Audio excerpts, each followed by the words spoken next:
Раздзел 9. У півошчах адбылося так. Вёска была вялікая, на 400 рэвізскіх мужчынскіх душ, і жыла з рыбалоўства. Багатыя і сярэднія мужыкі арандавалі ў свайго пана рыбныя тоні на незлічоных старыках Дняпра і возніцтва. Зямлі было не так ужо і многа, ды і тая напалову ўрадлівы лёсавідны суглінак, а астатняя пясок ды цяжкая гліна. Півошчы ляжалі на пясчаных пагорках, абкружаныя з 3 бакоў старыкамі і мокрымі плаўнямі. Півошчынцам з гэтай прычыны было лягчэй, чым сялянам Кроераўшчыны, другой вёскі пана Канстанціна.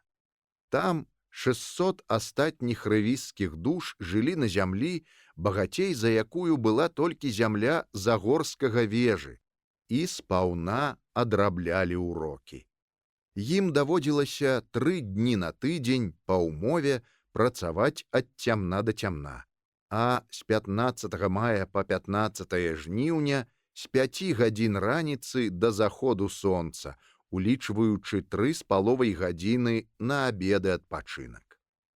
Працавалі многа, як быццам пан Кроер меў не 1000 душ, а нейкіх няшчасных 100.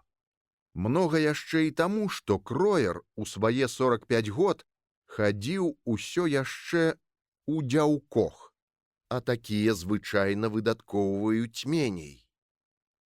Але ж, вядома, нежанаты пан часам большая бяда, чым той, у каго 5 дзяцей.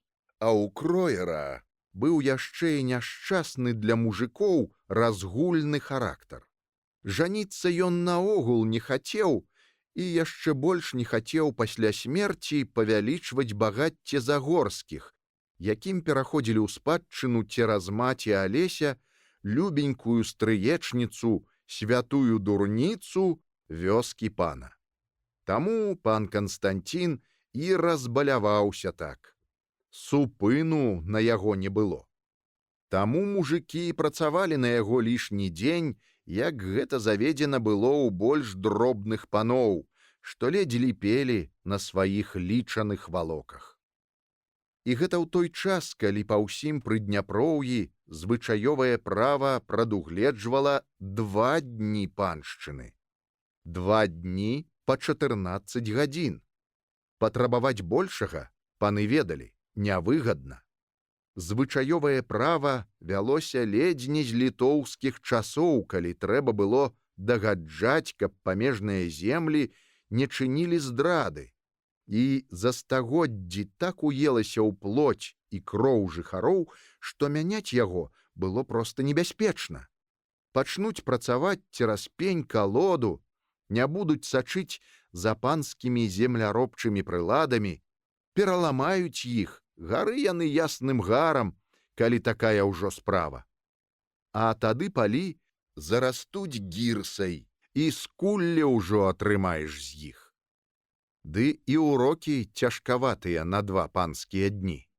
Гаспадар дома павінен быў за дзень узараць сахою не мяльчэй як на 2 вяршкі палову дзесяціны гліністай зямлі, або забаранаваць морг, або пасеяць 6 маргоў, што ўжо зусім цяжка. А то перавесці на 25 вёрст ад 18 да 20 пудоў. На ворыва і сяўбу ішлі сям'ёй, бо аднаму не ўправіцца. Сям'ёй ішлі і на панскую маладзьбу, бо трэба было за дзень паншчыны абмалаціць азіміны 1 капу, а ярыны 2. А капа 60 снапоў, а кожны сноп ля перавясла аршын кругам. Больш мяккі, параўнаўча з цэнтральнымі губернямі характар прыгону ў заходнім краі тлумачыўся яшчэ і тым, што ўрад таксама не вельмі дазваляў ламаць звычаёвае права. І не таму, што яно было на руку мужикам. Чхаць на гэта хацеў Петербург, а таму, што яно было адным з краевугольных камянёў адноснага спакою. адным са сродкаў мець управу на дваранства. А яно ўсё яшчэ не магло забыць даўнейшай шляхецкай вольнасці і ваўкамі драпежнымі глядзела ў лес. Мера гэтая была, аднак, палавінчатая і нікога не задавальняла. Урад гэта не задавальняла таму, што спакою ўсё адно не было. Край, як парахавая бочка, а прыбытку з яго каціныя слёзы. Дваран гэта не задавальняла па тых жа прычынах, ды яшчэ яны былі пакрыўджаныя недаверам да іх урадавых колаў. А мужикоў гэта не задавальняла таму, што для іх з падзелам Польшчы нічога не змянілася, ды яшчэ прыбавіліся рэкруцкія наборы. Пры старых парадках да раздзелу служба ў войску непасрэдна закранала толькі дваран, а мужик, які па сваёй ахвоце браў зброю і ішоў на вайну, тым самым разам з сям'ёю аўтаматычна пераходзіў у шляхту. Тую аднадворчую шляхту, якая засяляла бедныя засценкі і пра якую з'едліва казалі: «Два паны, адны штаны. Хто раней устаў, той і надзеў». На гэта ішлі рэдка. Асабістая незалежнасць была значна больш галоднай. Усё адно даводзілася трымацца магната, каб не згінуць з голаду. Ішлі большай часткаю тыя, хто не паладзіў з панам, каму немагчыма было цярпець. І вось цяпер наборы і шматгадовая салдатчына віселі над кожным і ў кожную хвіліну маглі ўпасці на першую лепшую хату, забраць карміцеля, забраць брата, забраць сына. Прыдняпроўскія мужыкі заўсёды былі дзёрзкімі, з нейкімі аж казацкімі замашкамі. Ролю рошчыны ў гэтай неспакойнай дзяжы гралі шматлікія незалежныя ад паноў колы і групы, былыя пастухі каралеўскіх чарот, скупа ўзнагароджаныя зямлёй пры раздзеле, панцырныя баяры, ці то былая памежная варта, перад якой калісьці запабягаў сам кароль, насельніцтва шматлікіх багатых гарадоў, у якіх асцерагаліся забраць магдыбургскае права, магутныя, усёпранікальныя абшчыны баркалабаўскіх і куцейнскіх старцоў. Чапаць звычаёвае права, павялічваць двух-трохдзённую паншчыну было небяспечна. Маглі і чырвонага пеўня пусціць, ды яшчэ так спрытна, пад толькі што застрахаваныя будынкі, што потым гаспадара па судах зацягаюць, а ці не зрабіў ён гэтага з мэтай нажывы.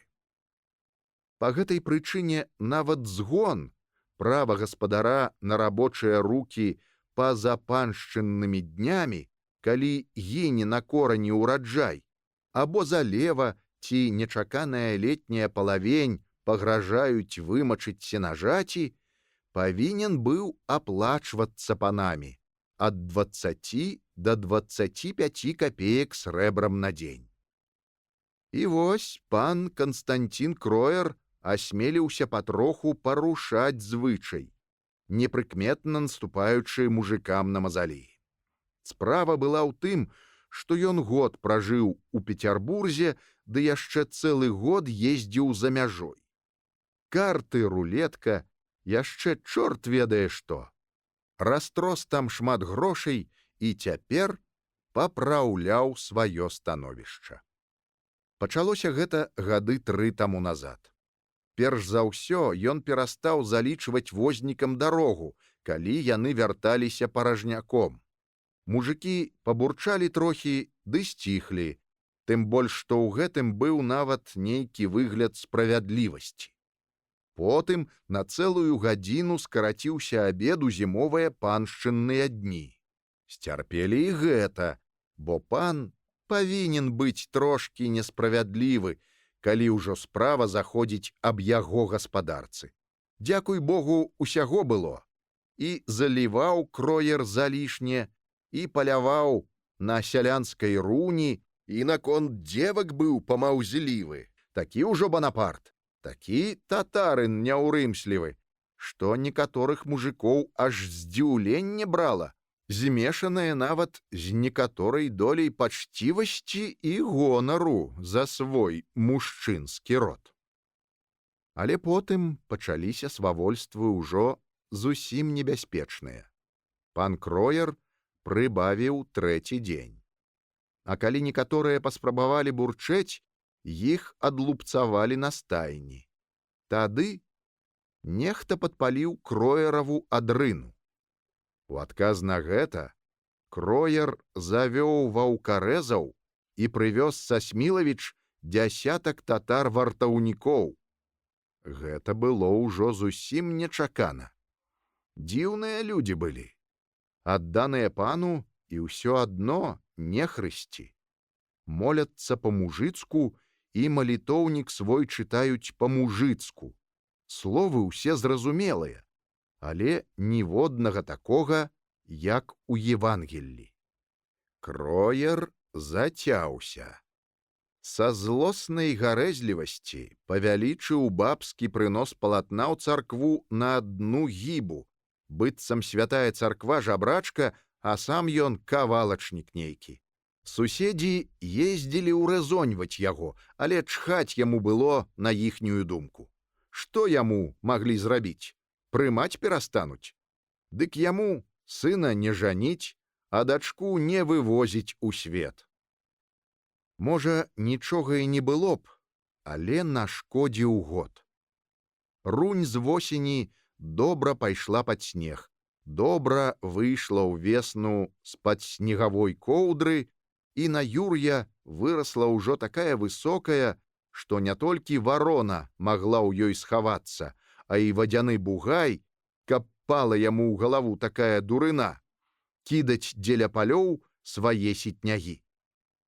І тут, па ўсім наваколлі, выпаў страшэнны град, захапіўшы паласу ад Магілёва і ледзь не да Гомеля. Градабой быў такі, што цэлыя кавалкі лёду падалі на беднае жыта, і яно палягло ўшчэнт, паталочанае з зямной крывёй, затаптанае ў лёды гразь. Улетку давялося туга, і, можа, людзей нават зусім чакаў бы страшны зімовы голад, каб нядобрая гародніна і неблагая ярына. Нядрэнна было ў Загорскіх, у Вежы, у Раўбіча, яшчэ ў 3-4 гаспадароў, дзе зямля не была спустошаная. Мужикам іншых паноў магло хапіць летняга ўраджаю хіба што да 5-га тыдня Вялікага посту. І вось Кроер учыніў півошчынцам агульны згон, бо гарачая пара не чакала. За 3 дні жыта на яго нівах стаяла ў мэндліках, а частку нават звезлі да панскіх гумнаў, пачаўшы складаць сцірты. Людзі ішлі на працу ахвотна, бо сям'я з 5 чалавек сваю работу скончылі, магла зарабіць за гэтыя дні сама меней 3 рублі, а гэта азначала, як на галодны год, 8,5 пудоў жыта. Можна неяк перабіцца да шчаўя, да грыба бедных смарчка, да першай рыбы, што пачне барболіцца ў сецях, як толькі спадзе весняя палавень. Надвячоркам 3-го, пасля пачатку згону дня, Кроераў аконам аб'явіў людзям, што згон не будзе аплачаны, што за яго не будуць плаціць і надалей. Людзі стаялі на вясковай плошчы пад абшчынным дубам і слухалі яго. У кожнага стаяў перад вачыма той месяц з лішнім, які цяпер не было як пражыць. Мужикам бачылася бэркава карчма, дзе трэба было нішчымна, толькі каб уцячы ад міжвольных хатніх папрокаў сядзець усе гэтыя дні, бабам, прагныя і вечныя, як лёс, чалеснікі печкі, якая кожную раніцу патрабавала ахвяр. Але ўсе маўчалі. Збянтэжаны гэтай акалічнасцю аконам, пан загадаў у выпадку чаго пайсці на маленькія ўступкі. Прапанаваў 5 копеек на дзень, смеху вартую 7 частку пуда. І тут Янка Губа, самы стары дзед на сяле, выступіў з натоўпу. Мы не жабракі, каб нам замазвалі глотку 7 фунтамі ў дзень. Мы не па дварах просім, мы просім сваё, спрадвеку усталяванае. Вочы яго былі, як у пакрыўджанага, спакойнага дзіцяці. Ён пакрыўдзіць нас надумаўся. Што ж, хай падавіцца нашым хлебам, а за сіроцкія слёзы здохнуць яму без пакаяння. А раней таго няхай ведае, не будзе плаціць за згон, як то дзядамі заведзена. Ніхто не пойдзе на згон. Паншчыну адробім, а згон няхай вырабляе ўдвох з табою, аконам. Аконам быў чалавек неразумны і ўзгарэўся. Тады хрэна вам замест хлеба! Жарыце зямлю! Хто яшчэ пагражаць будзе? Хто? Халуі бязмозглыя! Вы ж бачыце, які цяжкі год! Хіба не пан дае вам пазыкі? Хіба не ён за вашы нядоімкі перад дзяржавай адказвае сваімі грашыма? За гэта мы на яго і працуем. Але нядоімак за намі не вялося. Пазык таксама. А калі гэтай вясной і давядзецца пазычаць з яго панскай літасці, то ў каго хочаш будзем пазычаць, толькі не ў яго, аспіда нясытага. Карчмару абразы ў заставу аддадзім, бо ён толькі што нехрысць, а ўсё лепшы за яго, пашчу ненажэрную. Пад зброяй пойдзеце, кінуў пагрозу аконам. І тут выступіў з радоў зусім яшчэ малады, год 28, півошчынскі мужык па прозвішчы Корчак, працавіты бацька 2 дзяцей.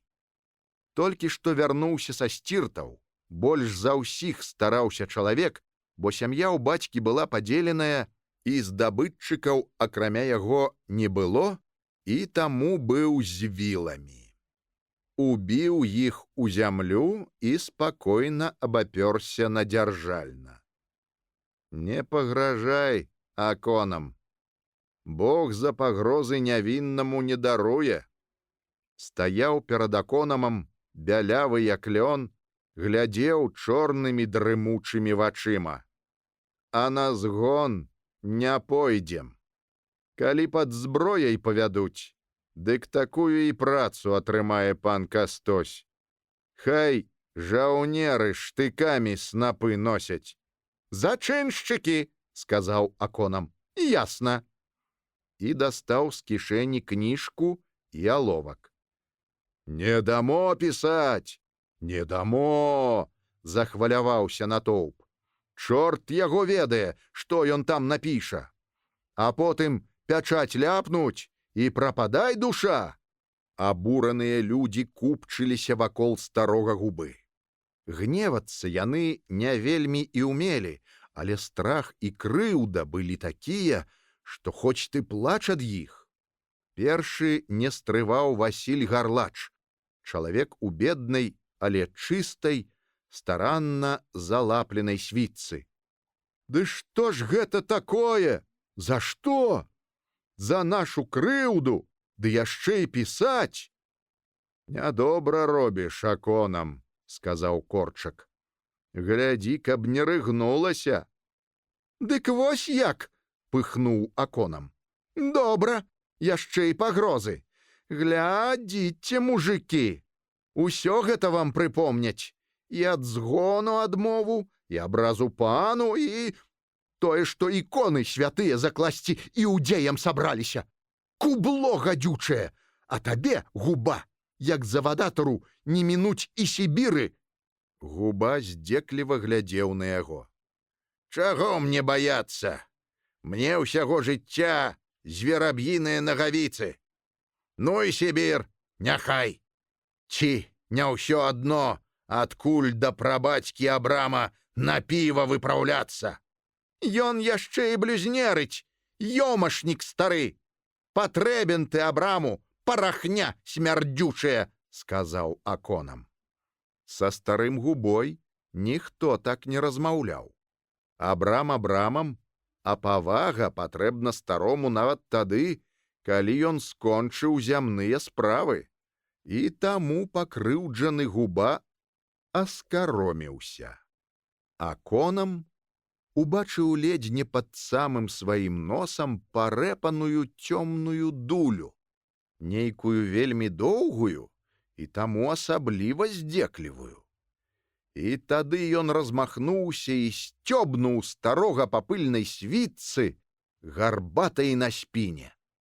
І тут адбылося тое, чаго ніхто не чакаў ад заўсёды рахманага, паважна маўклівага Корчака. Пэўна, ён сам не чакаў, бо твар ягоны застаўся разважлівы і амаль спакойны. А рукі ў гэты час тарганулі з зямлі габлі і шпурнулі іх у Аконама. Вілы прасвісталі ў паветры і, дрыжучы, упіліся ў зямлю між расстаўленых Аконамавых ног. Аконам збялеў, а на яго ўжо насоўваўся натоўп. Гані ацёль! Паражняк адмяніў, поскудь! Трэці дзень!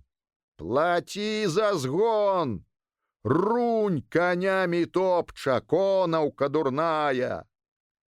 Крык ап'яніў людзей, асабліва калі яны ўбачылі, што Аконам ускінуўся ў сядло і прыпусціў уздоўж вясковай вуліцы. Дзеці вераб'інай чародкай прыпусцілі за коннікам. Устаны пан! Устаны пан! Устаны пан! Устаны пан! Устаны пан! Устаны пан! Усраты пан! Усраты пан! Усраты пан! Усраты пан! Усраты пан! Усраты пан! Усраты пан! Усраты пан! Аконам насцёбваў каня ў напрамку да Кроераўшчыны, такі сагнуты, быццам адчуваў спіной немінучую смерць. За весніцамі аканом кінуўся ў бок і паскакаў проста пожняй без дарогі. А ўзбуджэнне ўсё нарастала ў душах, і над натоўпам стаяў смех, ганарлівыя выгукі, свіст. Нясытае было лета, галодная будзе вясна, чорт з ёю! Чорт з ёю, абы на хвіліну прыйшлі ў душу патоля і гонар. Як гэта ты наважыўся, Корчак? А каб пацэліў? Каб захацеў, дык пацэліў бы, збянтэжана і трошкі горда пасмейваўся Корчак. Што я, турак, каб у жывога хрысціяніна цаляць? Ды які ён хрысціянін? Падла ён! Як жа? Згон дарма рабілі, а цяпер голад. І гэта зноў звярнула думкі на крыўду. Ой, слёзачкі! Загаласіла нейкая баба. Што ж ім спатрэбілася зяпам ненаедным? У старца кія дабралі, у дзяцей галодных кавалак з рота вырвалі. Загаласілі і другія бабы. І з нарастаннем іхняга галошання нейкі цьмяны, лютаваты агеньчык загарэўся ў вачах у мужикоў. Нарастала нясцерпна балесная, ледзь не да слёз крыўда. Яна патрабавала неадкладнага выхаду, і таму натоўп радасна выбухнуў, калі нехта кінуў: «Спаліць Кроеравы сцірты! Хай ведае!» Натоўп зароў. Спадабалася ўсім. «Не нам, дык і не яму! Палі!» З самаробнымі паходнямі рушылі знішчаць сцірты. Моладзь аддзялілася і пайшла паліць мэндлікі. Дзень пачаў захлынацца ў дыме. І дзіўна, ніхто не ўзяў ані снапа. Відаць таму, што гэта быў не рабунак, а помста. Хай ведае, носам наторкаць. Спаліўшы збожжа, людзі вярнуліся ў вёску і сталі чакаць, што з гэтага будзе. Чакаць давялося нядоўга. Сонца яшчэ стаяла даволі высока, калі хлопец на верхавіне абшчыннага дуба заўважыў на дарозе скрояраўшчыны пыл. Хацелі былі кінуцца ў прочкі, але Корчак пераканаў, што не варта.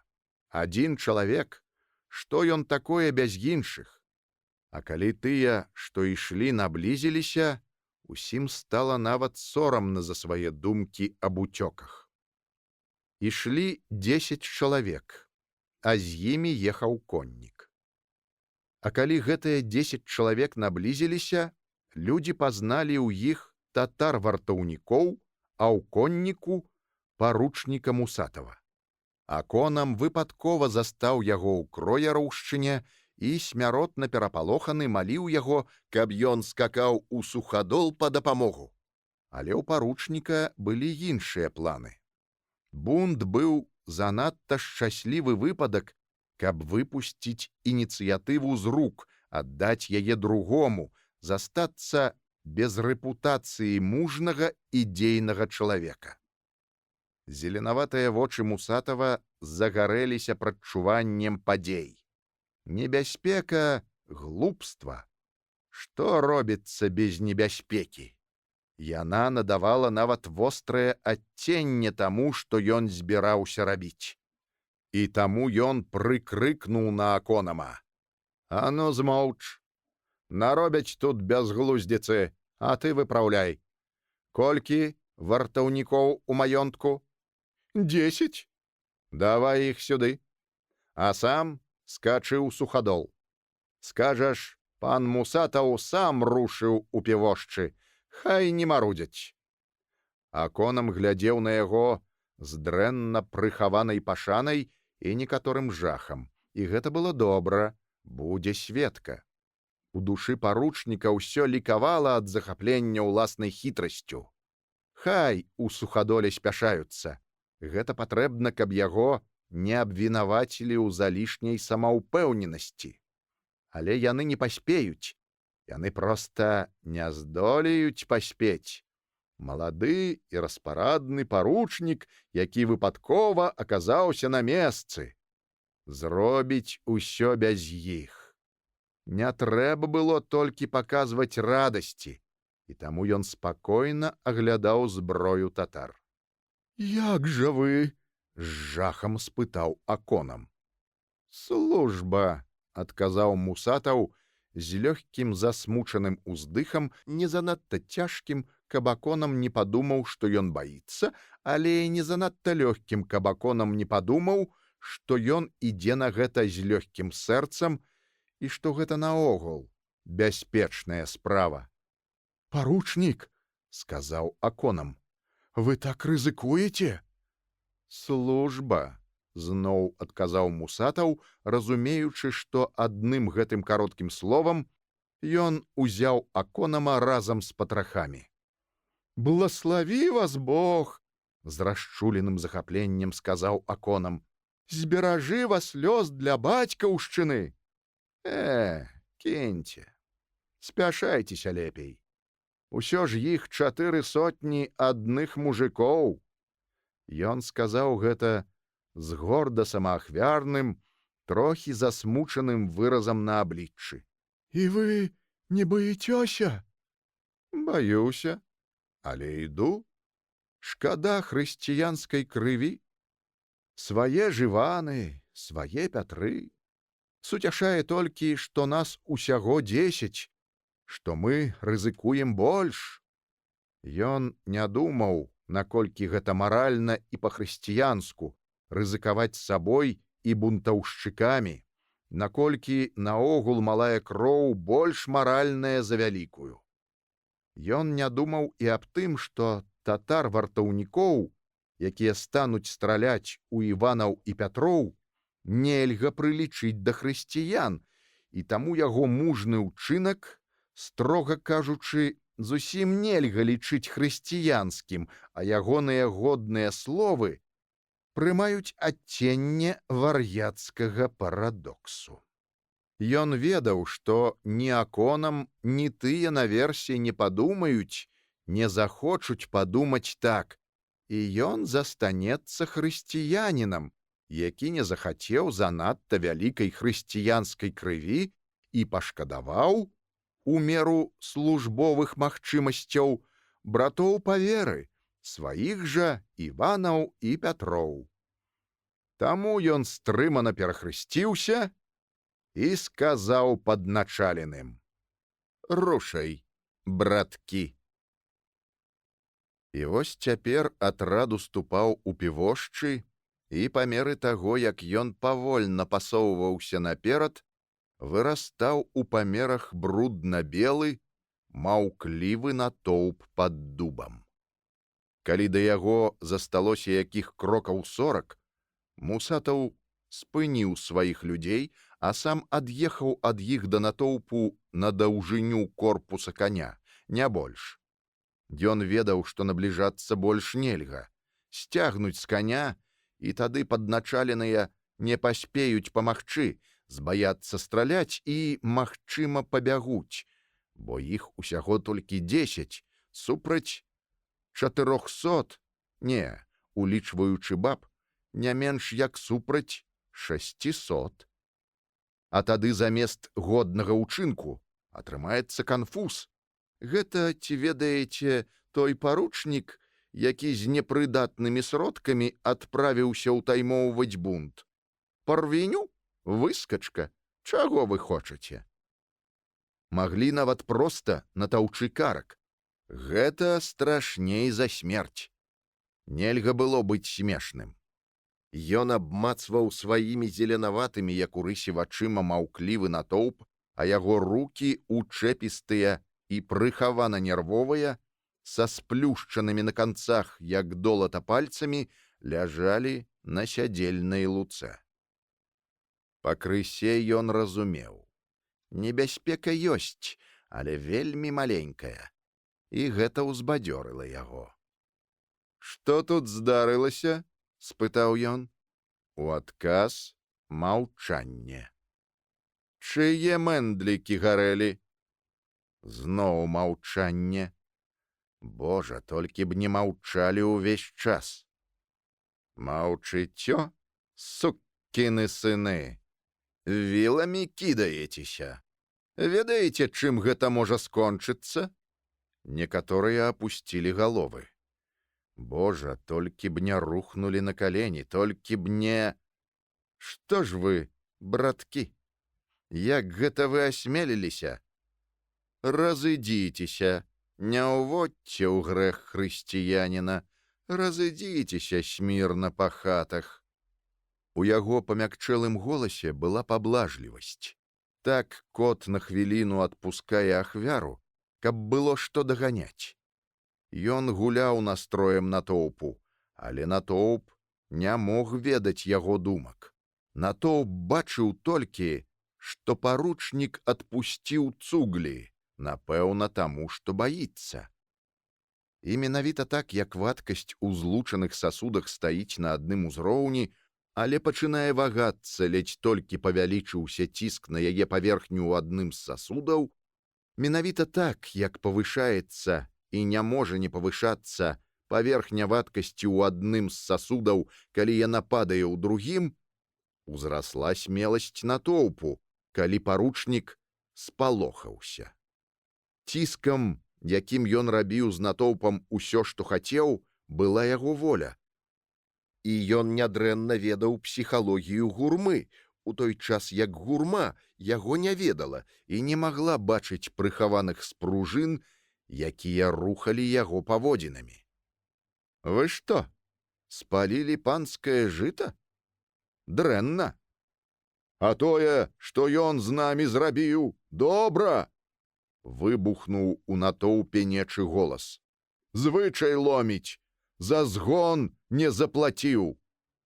Можна было трохі падвысіць голас, але не занадта, каб не апамяталіся раней часу. Будзеце адказваць. Вось што, сказаў, выступаючы з радоў гарлач. Ідзі адсюль, пан афіцэр. Мы нарабілі нашы адказ. Ідзі. Праўда, людзі? Досыць было гуляць.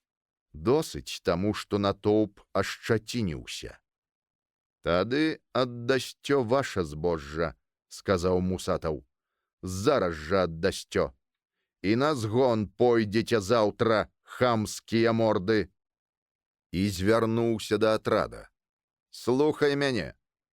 Пойдзеце да іхніх сціртаў і памяркуеце, колькі ім трэба аддаць, каб за ноч не схавалі. Да апошняга снапа. Удар быў разлічаны. Натоўп зароў. Пагроза была бязглуздая і менавіта таму выклікала гнеў, пры якім не разважаюць. Хай паспрабуюць узяць. Паглядзім, як возьмуць. Урэшце, з афіцэрам было толькі 10 чалавек. І натоўп паўколам рушыў на іх. Мусатаў зразумеў, што ён перагнуў. Ён не хацеў бойкі. Ён хацеў толькі абурэння, пры якім можна страляць паўзверх галоў. Распарадны малады паручнік залпамі паўзверх галоў прымусіў скарыцца мяцежны зброд. Але разважаць было позна. У руках сялян з'явіліся камяні. Трэба было дзейнічаць рашуча, іначай канфуз. А ну паспрабуйце, вазьміце! Бей іх у маю душу! Натоўп насоўваўся грозным паўколам і страшна роў. І тады Мусатаў амаль праспяваў. Што цары на руку? Натоўп захваляваўся і пайшоў трошкі павольней. «Браткі!» — крыкнуў гарлач. «Не будуць страляць! Загаду такога няма! На нас крыжы! Па крыжах не будуць! Плі!» Залп секануў паветра. Усе спыніліся неўразумелыя. Парахавы дым яшчэ не паспеў развеяцца, як у натоўпе нема залямантавала баба. І гэты пранізлівы крык вырашыў справу. Натоўп амаль 600 чалавек кінуўся ўцякаць, топчучы тых, што ўпалі. Корчака нешта апякло. Не разумеючы, што гэта, не заўважаючы, што з-пад правай ключыцы затачылася кроў, ён заткаваў, з жахам і гневам гледзячы ў пашыраныя, бязглуздыя вочы тых, хто бег. «Браткі, куды ж вы? Браткі, апамятайцеся!» Ён бачыў, як, трымаючыся за галаву, бег гарлач, як, часта зяхаючы, заціскаў чырвоную пляму на рукаве стары губа, але ўсё яшчэ бязладна махаў непатрэбнымі віламі. «Браткі!» Другога залпу не спатрэбілася. Мужыкі сыпанулі гародамі ў россып. Усё было скончана. І тады Корчак таксама пабег. Ён не ведаў, куды ён бяжыць, ён ведаў толькі, што ў сітнягах над старыком не знойдуць, і таму бег зусім у іншы бок, не ў той, куды беглі астатнія. Ён не баяўся. Гнеў, якога ён дагэтуль не ведаў у сабе, быў мацнейшы за жах. Але ён усё ж уцякаў. Бадай што, гэта быў адзін з усіх, хто не страціў пасля ўсяго, што адбылося, здатнасці разважаць. Ён бег капуснымі градкамі, потым з маху кінуўся ў ваду старыка і, перасекшы яго, выбраўся ў лазу, а потым у лугі. Ён доўга бег і там, усхліпваючы ад злосці і паўтараючы: «Баязліўцы! Сволачы!» Потым пайшоў павольна, толькі тут адчуўшы, што паранены. Разам з крывёй з цела, здаецца, выцякала і смеласць. Яму стала страшна. Рана пачала гарэць. Затачыўшыся ў высокі чарот, як зацкаваны звер, ён чэрпаў далонню карычневую ваду і паліваў рану, але яна балела ўсё мацней. «Прападаць буду», — падумаў ён. Вадзяная курачка з'явілася блізка ля яго і цікаўна глядзела на істоту, якая курчылася ў твані. Глядзела зусім без асцярогі. Ён кінуў у яе жменю твані. І тут яго ахапіла злосць. Ніхто не баяўся мужикоў, нават вадзяныя куры. Натоўп дарослых людзей пабег ад 10 чалавек. Ніхто! Нават вадзяныя куры. Нават вадзяныя куры! Ён ледзь не заплакаў ад крыўды, але злосць зарабіла яго мацнейшым. Ён устаў і павалокся чаротам да далёкага Дняпра. А поп Васіль казаў, што ніводзін хрысціянін не будзе страляць у знак святога крыжа. А гэтыя стралялі. Злосць нарастала, і гэта давала яму змогу рухацца. Ён ішоў і ішоў на дрыготкіх нагах, толькі б выжыць. Ён ім тады пакажа. Ён ім тады пакажа. Але як выжыць? І тады ён успомніў, што ў азярышчы жыве сваяк Цыпрук Лапата. Пэўна, ён і не ведае аб падзеях у Півошчах. Можа, і ўратуе. Значыць, трэба праставаць на Дняпро, пастарацца пераплысці яго і схавацца ў азярышчы. У галаве ягонай усё часцей цямнела. Ён ішоў чаратамі, лугам і зноў чаратамі падаючы ў карычневую гразь. Першыя зоры мякка засвяціліся над зямлёй, калі ён выпаў з апошняга старарэчышча, стаў на ногі і цьмянымі вачыма ўбачыў наперадзе стужку вялікай ракі. І тут ён рухнуў на зямлю і амаль у непрытомнасці заскроб пальцамі па траве. Ён не разумеў, што ён робіць, але ён поўз, нейкім інстынктам не губляючы напрамку. Цыпрук Лапата, які затрымаўся на рацэ і плыў дадому, выпадкова заўважыў аблепленага граззю чалавека, які плазаваў да вады. Чалавек поўз, а потым абмяк, стаў нерухомы. І, паспяшаўшы да яго, Лапата ледзь пазнаў сваяка. Лапата ўжо ведаў пра падзеі ў Півошчах і таму не здзівіўся. Але ён разумеў і тое, чаго не разумеў паранены Корчак. Уцекачоў будуць шукаць у сваякоў і знаёмых. І таму, перавёзшы ўначы сваяка цераз Дняпро і зрабіўшы яму ў хаце сякую-такую перавязку, ён з дапамогаю сынаў скінуў яго на воз і выехаў з двара. Вырашыў за ноч перавесці яго на млын жончынага дзядзькі, Грыня Паківача. Млын стаяў у лесе за 8 вёрст ад Загоршчыны. Грынь ведаў травы і мог памагчы. Акрамя гэтага, была і яшчэ адна выгода. На Паківачоў млын людзі стараліся не ездзіць, бо ў гаспадара была незайздросная слава чараўніка і ведзьмара. Вёска спала, калі Лапата ехаў вуліцай. Толькі ў акенцы кагутоў свяціўся агеньчык. Сям'я дапозна працавала і цяпер, відаць, вячэрала. Лапата дзякаваў Богу, што вёска спіць. Але ён не быў бы такі спакойны, каб ведаў, пра што гаварылі кагуты за вячэрай. А рашылі яны праз некалькі дзён ехаць на Паківачоў млын з першым збожжам, бо ў сваім азярышчанскім млыне было завозна.